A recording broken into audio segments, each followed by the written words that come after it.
ជំរាបសួរក៏សួស្តីទៅកាន់បងប្អូនទាំងអស់គ្នាសាជាថ្មីថ្ងៃនេះលំហែអារម្មណ៍ជួយបងប្អូនមកទស្សនា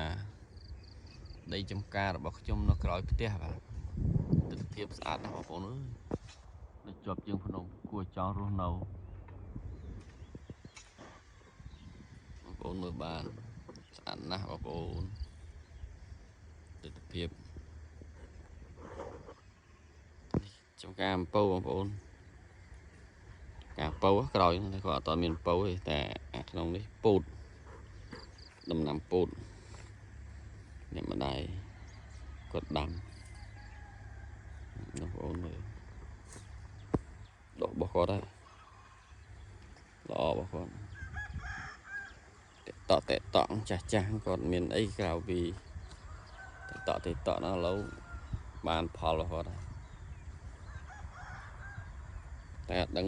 មូលហេតុអីមានសត្វបងប្អូនមើលមើលណាំបានល្អហើយតែសត្វសិតតែសត្វស៊ីមានបងប្អូនអត់ដែរជួបផ្ទះចឹងដែរអត់មើលនេះល្អតែសត្វស៊ីច្រើនមើលសិតតែសត្វស៊ីនេះតែគួនស្រស់ញឹមវាអត់ព្រមស៊ីមកស៊ីអាណាំដែលយើងដាំយកផលទេសភាពបងប្អូនស្អាតកប់បងប្អូនភ្នំជុំវិញទាំងអស់ហើយនៅភ្នំសិតភ្នំ